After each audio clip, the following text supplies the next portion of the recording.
Sure. It's like a one-stop shop. Sure. So tell me your issue.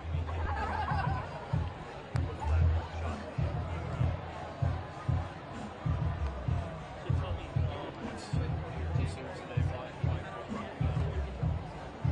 I mean, the fact that the government can be in a woman's health care in their office with making a decision between themselves and the doctor, I feel like it's a privacy issue. I feel like if it had to do with the men's health care, they would never rule that the government could be involved in a male's health care issue. This is not going to decrease the number of abortions. This is going to decrease the number of safe abortions. Now we're going to have to see in the news young girls dying because, you know, they were so afraid if they became pregnant, they couldn't talk to their family. They're going to go to extreme measures. And if the girls don't survive, they may be maimed for the rest of their life. And when they grow up, then they won't be able to choose to have a child because they may not be able to have a child when they grow up. I feel like if people care about abortion, then invest in knowledge and birth control, getting birth control, making easy access to birth control so people don't get pregnant. I just feel like they would never do this to a man, and it's bothering to me that you could go to your doctor and have an issue, like what if you had a topical pregnancy and your life was at risk if you didn't abort the baby. And I shouldn't say baby, it's the fetus. Now you have the government being involved. I mean, I just think that's outrageous. And it really is disturbing that we have Supreme Court justices that are not following the law, not following precedent, but they're using their political ideology in rulemaking decisions. We no longer have a legitimate court, and I feel like we're losing our democracy here. I think it's very disturbing.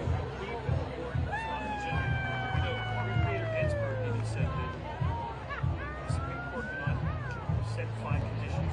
Roe v. Wade was like 5 conditions. Policy thin air. They didn't actually look at any laws that said those 5 conditions. Roe v. Wade set these 5 conditions out of the blue.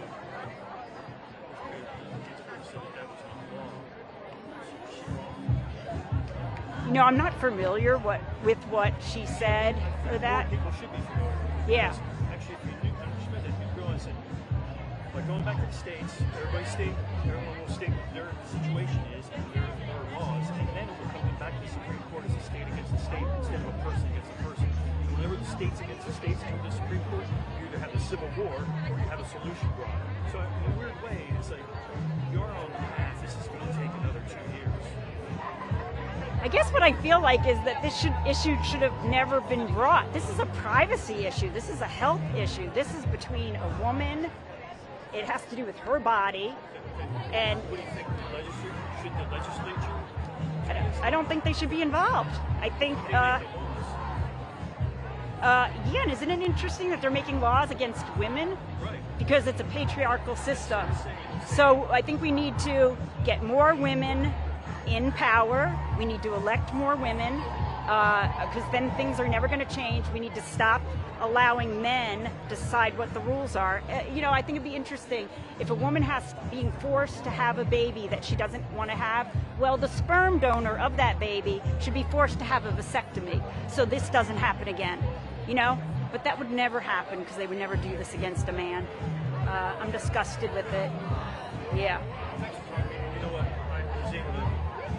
Seems like I'm arguing with you, but I actually got you to come out. Oh, good. Okay. You know, no, I didn't feel like it. I just, yeah. It's a patriarchal lawmaking thing from the 40s. Yeah. We're stuck in the 40s. Yeah, and it's being pushed by these religious groups. Yeah. Thank you.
I'd rather not. Okay, Thank you. Sorry.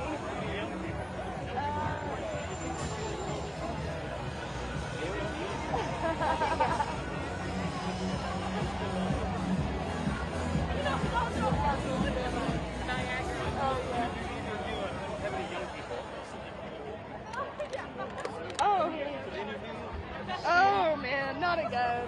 You can interview him. He's young, right? Yeah. Writers? Absolutely not.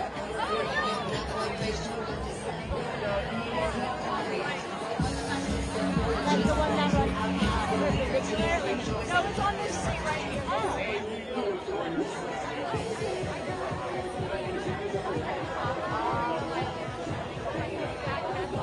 What's up? Any of you about what you're doing today? I'm with the Reuters News Agency. We're just interviewing people, and I just want to talk to you. You have a second? Yeah. No, that's fine. Oh hey. Speak real loud. Okay.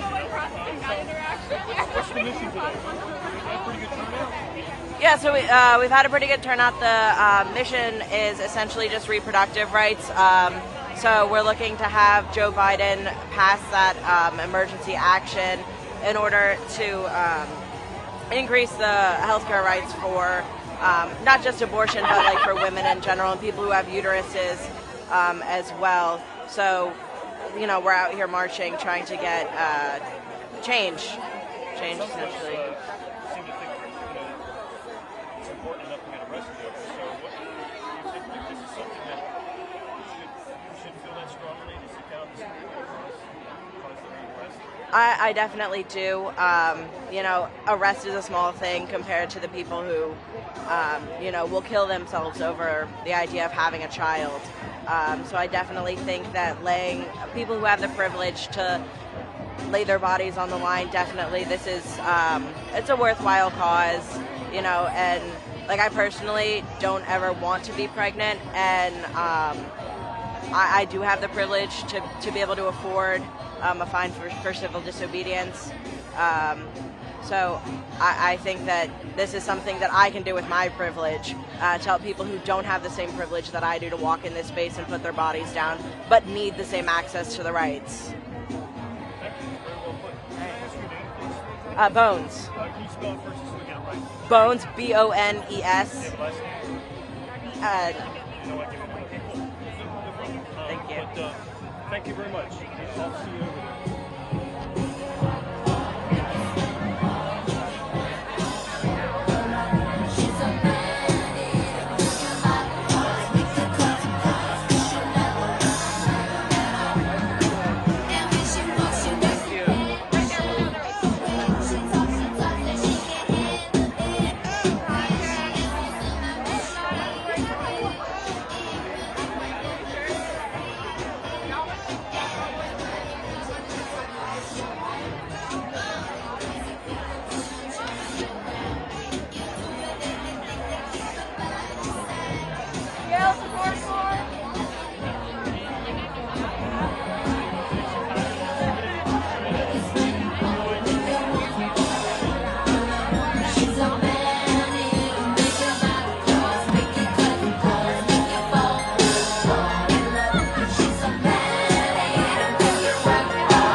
These backward views have got to go! Hey, hey!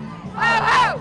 These backward views have got to go! Hey, hey! Ho, ho! These backward views have got to go! Hey, hey! Ho, ho! These backward views have got to go! Hey, hey! Ho, ho!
morning, good morning, good morning. Before I get started, I want to say to the folks back here, it's going to be harder to hear on this side. If you want to come on this side, you'll be able to hear the speakers better. So that's the first thing I want to say. Second thing I want to say is we want to also have some awareness of where we are stepping. So if we could avoid stepping in the planners, that'd be amazing, okay? All right. Hey, y'all. My name is Tamika Middleton. I am the Managing Director at Women's March. And I want to welcome y'all to the Summer of Brave. Thank y'all so much for coming. Thank y'all for braving the rain. We are here today to make sure that they hear us, they see us, and they know that we will not go back. So we got some speakers for y'all today to lay some groundwork and some context for what we are up to today and every day until we win. So first up, I have the great honor and pleasure of introducing our Women's March fearless leader, the Executive Director of Women's March, Rachel O'Leary Carmona.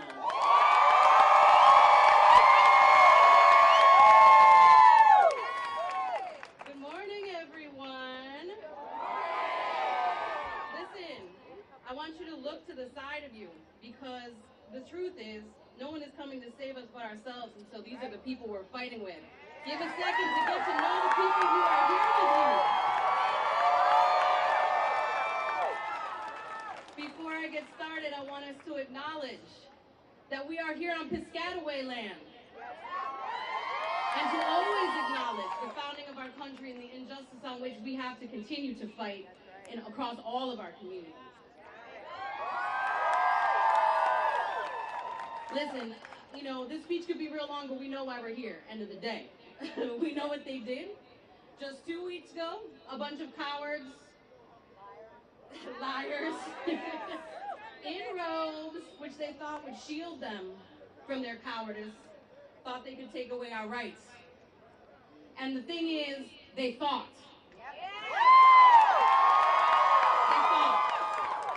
They thought they could tell us what to do with our bodies. No. They thought they could make us sit down and shut up. They thought they could run through to a steakhouse and get through a meal without getting harassed. No. They thought they'd run, and of course we know they thought wrong. But listen, we're not naive. We knew this day would come. We knew what they were aiming for decades. We knew what they were aiming for when they stole 3 Supreme Court seats and they installed Kavanaugh and Amy Coney Barrett, who are bought and paid to do a job that they are doing. We knew. It's not an accident. This was the plan. It was the plan. And right now, we will not be silent. We all know that we're loud. We're going to stand up and fight back, and we will be ungovernable.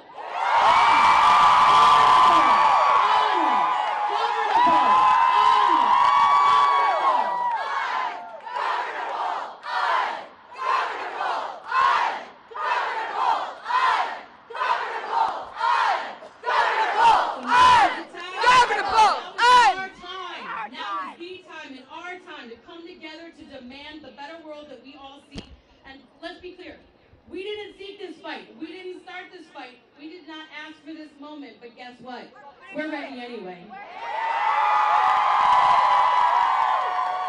And to all these Supreme Court justices who think they're going to go out and just go on with life as usual, it's on sight. No peace. No peace. And to the Democrats, it's past time to stop being polite.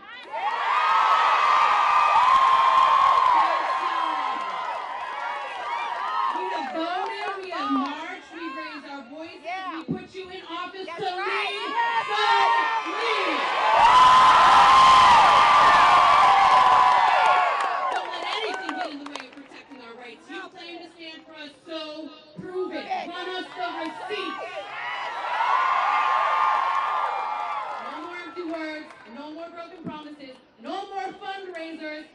you get out and get active. And to the Republicans.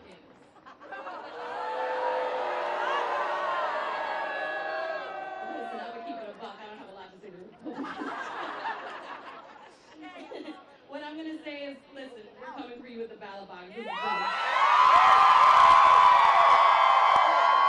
They better get ready to get tired of us because we're about to be out here in these streets. We outside. And to President Biden. Listen, yesterday was a good first step, and it was a first step. We know that there are limits to President Biden's authority, but we want him to push his authority to that limit. President Biden, you are the leader of the Democratic Party with the most important political platform in the world. Act like it.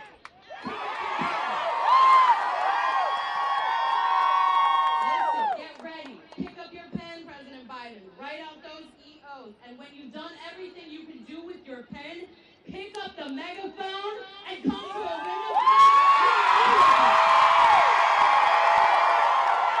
This is the summer of rage. And we will fight. And we will win.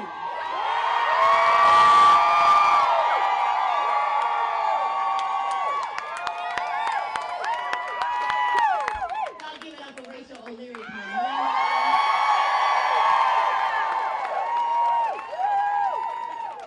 Next up, I want to introduce someone who I have had the great pleasure of knowing and working alongside for nearly 15 years. And a leader, a core person in the reproductive justice movement, the founder and director of Black Feminist Future, and a member of Women's March's board. Please welcome Paris Patrick to the stage.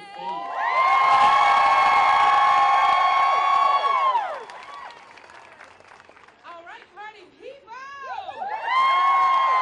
Hey, I am scrolling. It's so good to see all of y'all's beautiful faces. It's beautiful. Y'all look so good to me. And it's simple, y'all. Black feminists and our accomplices know that the fight for abortion access is a fight for freedom, y'all. Yes, it is. This fight is against forces that use power and control, systems of oppression like racism and patriarchy and homophobia, and fear to dominate our lives. But we fight back, y'all. Say, we fight back. We fight back! Ooh, y'all sound so good. It's the same fight that our LGBTQ kids are facing. It's our fight that our movements for Black liberation are facing. There's an attack on voting rights and attacks on survivors of sexual assault. But we fight back. Say we fight back. We fight back! Ooh, y'all sound so good. Yes. And we will not be daunted by this fight. While there is so much at stake, what we are building together is so juicy, so beautiful. What we know is that we put our hope and our belief in our communities, not the courts, because our courts will fail us. We put it in our communities. We put it together.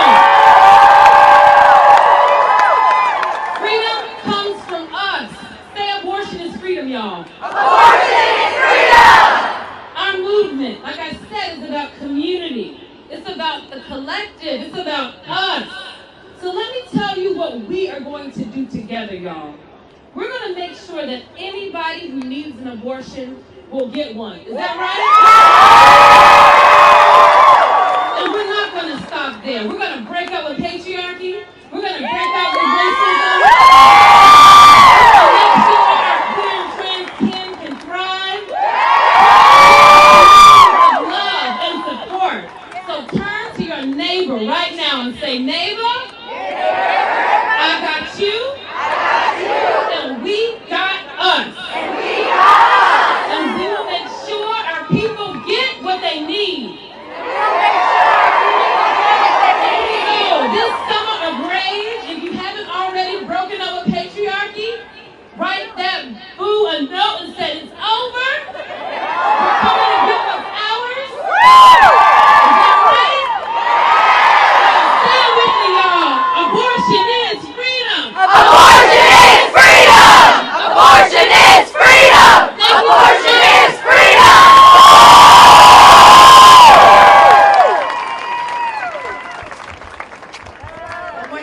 caricature of black women. Let me get back in here. It's not coming up. I don't have an intro. Hey, hey! Oh, Supreme Court has got to go! Hey, hey! Oh, Supreme Court has got to go! Hey, hey! Oh, Supreme Court has got to go! Hey, hey! Oh, Supreme Court has got to go! Hey, hey! Thank y'all for having my back right there. Next up to the stage, we have Elida Caballero Cabrera, who is the Director of Campaigns and Advocacy Programs at the Women's Equality Center. Elida works on advancing reproductive rights in Latin America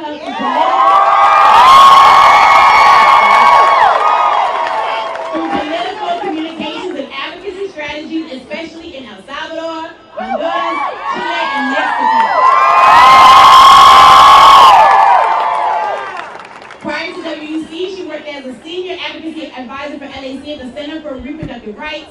Elida also has diplomatic experience and has worked in international organizations. And she is a Panamanian lawyer. Y'all give it up for Elida.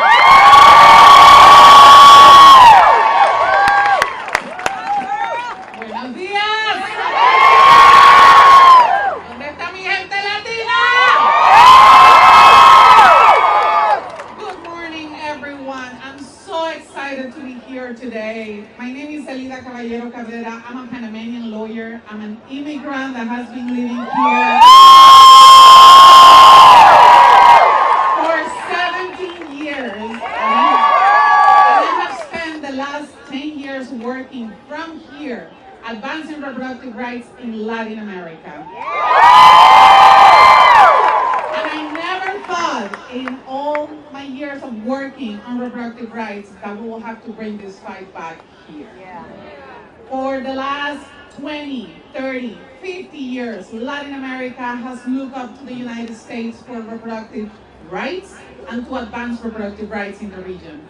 And now, the region is advancing, the trend is advancing. We have our amazing compañeras of lucha from Argentina, Colombia, Mexico, that has advanced amazingly in their countries. And now we have the United States going backwards. And we cannot let that happen.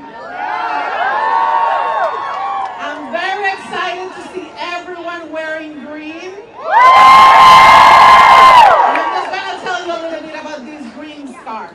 This green scarf came from Argentina.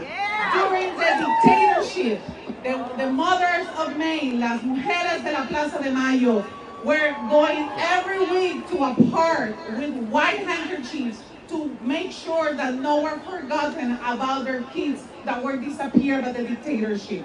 And then the Women's Rights of Argentina decided, you know what? We're doing the same with green handkerchiefs for abortion because green represents health. So now this is a whole continental and global movement, guys. Let me tell you something. Several years ago, people would not believe that people here in the United States will be wearing green, and we are all united today. It's a fight. Let me tell you guys, get inspired by Latin American people. Nothing has ever been given to us. We have to fight so hard for everything that we have, and we're here to support you, to inspire you, and to accompany you guys. You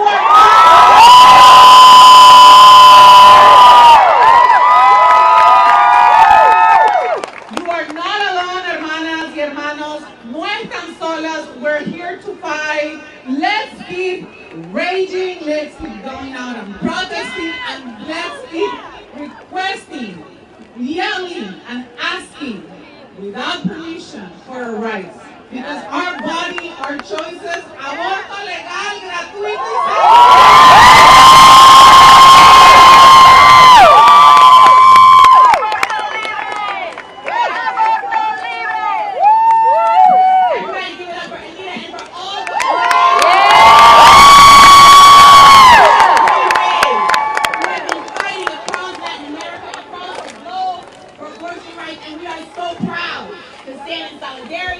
stand in unity with our folks across the globe in this fight. So next up, we have Sophia Armen, who is a Middle Eastern community organizer and writer. She is the co-founder and co-director of the Feminist Front, a youth, gender, and racial justice organization uniting 15 to 35-year-olds to fight white supremacist heteropatriarchy. She believes that this generation is Generation Gender Justice. And will be the leaders of the next chapter of the feminist movement in this country. Y'all give it up for Sophia.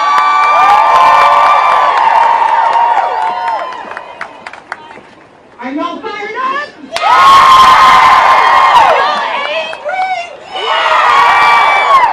Rain or shine, we're gonna be in these streets, right? We're here today, our generation, to say loud and clear to this country, we will not obey. I want you to say with me deep in your guts, deep in those feelings that are valid and real, even as they gaslit us and told us this day would never come. We knew. I want you to say with me, we knew. We told you. We told you! And they gaslit us. Like all the cis men in this country do. I'm coming here to say my generation will not obey. We have had enough. And I want to share with you all a little bit of just what it means for us to show up for ourselves in these times. I come here today and I want to share with you that I was one of the women that was arrested for the first time in my life. Sorry, Mom and Dad. I come from strict Middle Eastern parents, so they're learning about that right now. Who tried to stop Kavanaugh from being put on the Supreme Court. And I'm also coming out today to say that I'm a survivor for the first time. And I want to say to you, that when I saw Kavanaugh gaslit Dr. Ford, right, I took the pain in my body and I instead did what we all must do, which is to think bigger than ourselves. And I went with hundreds and hundreds of women, cis and trans, and we put our bodies on the line to try to stop exactly what is happening right now. We understood then, and now the chickens are coming home to roost. There is no time for inaction. I say this in this reality. It is my generation that is now inheriting this struggle in real time. We will be here in rain or sun. But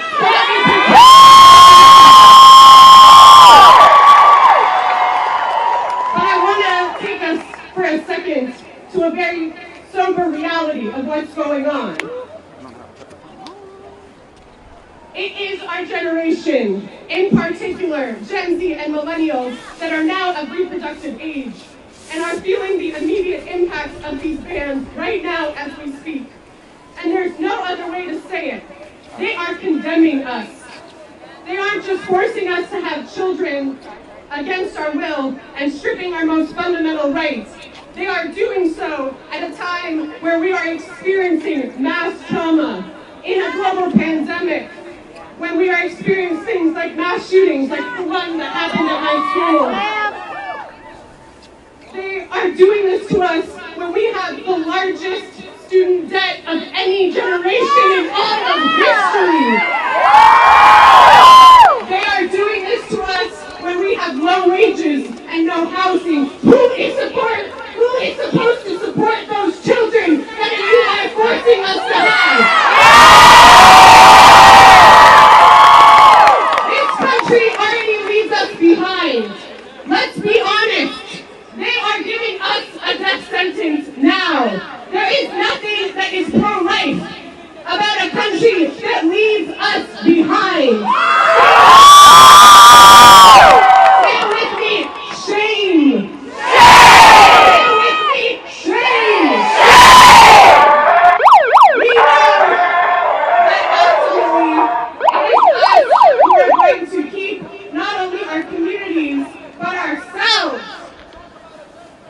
okay and with each other, because our generation is strong.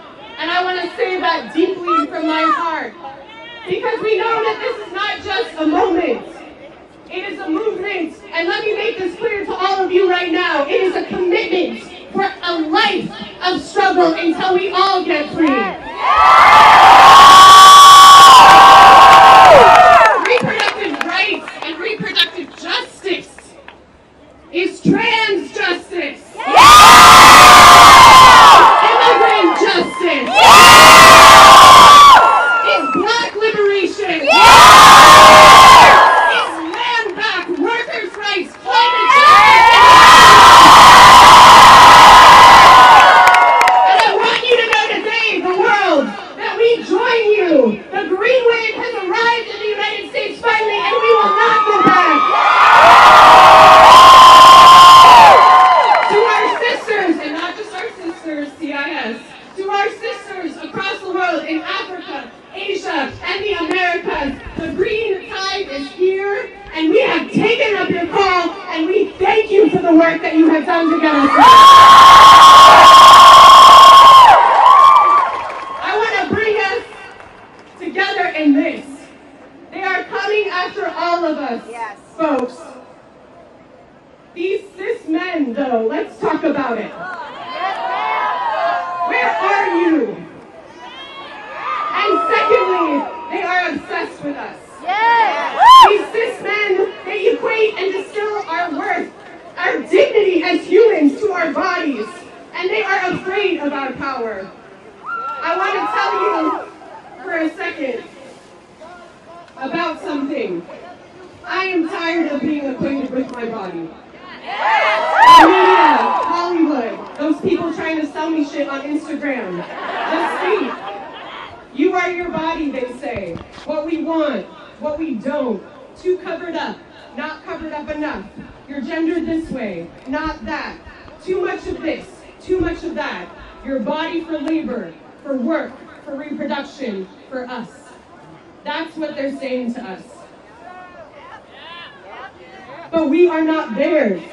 My body is not yours. Our bodies are not yours. We know that there's a war in this country against women, trans, non-binary, and gender-expansive people. We know there is a war against black and brown people in this country. We know there is a war on poor people, on the disabled, on the struggling, and we do not have the time to be divided and conquer. We have to unite together.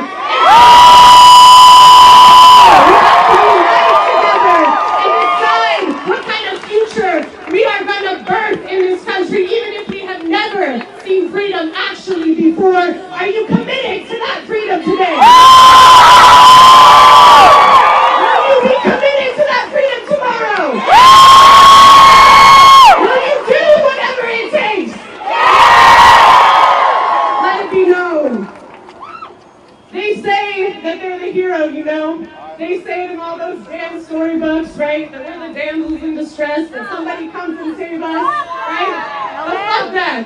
We know that. They don't come. That's the worst part about all of this. Women, non-binary and gender-expansive people make this country run. They are not heroes. We are the heroes. Fight this country through violence and death for a very, very long time in many of our communities. So I want to leave you with this. It doesn't have to be this way. The future is decided not only by what we do, but also by what we don't do. And that is more terrifying. Do y'all hear me? That is more terrifying. But I believe we will actually make the real choice in this debate. I have seen the future, and in it all our communities are free. We rise up and learn from this moment. Historical violence is righted. Reparations and healing for those black, those indigenous, those poor, those under empire. Gender justice is free from the binaries, and we decide right here, right now, that we understand how people historically have been discriminated against based on their gender and sex. We do it, and I see it, because it's in us. There's no more waiting. We have everything we need.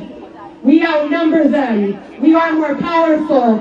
All we need to do now is say it with me. Disobey. Ready? Disobey! Disobey! Disobey! Disobey! Disobey! As we are here today, I want to tell you at Women's March that women are tired of you telling us what the fuck to do. That's what this is about. Violating us, violating our communities, going against our consent. Today we say, stop telling women what to do.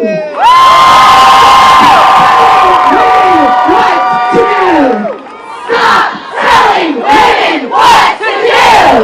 Stop telling women what to do! Stop! See it in every one of our comments online, them critiquing us and our bodies, it's constant. And in every single time, I want you to remember what you said today. You said stop.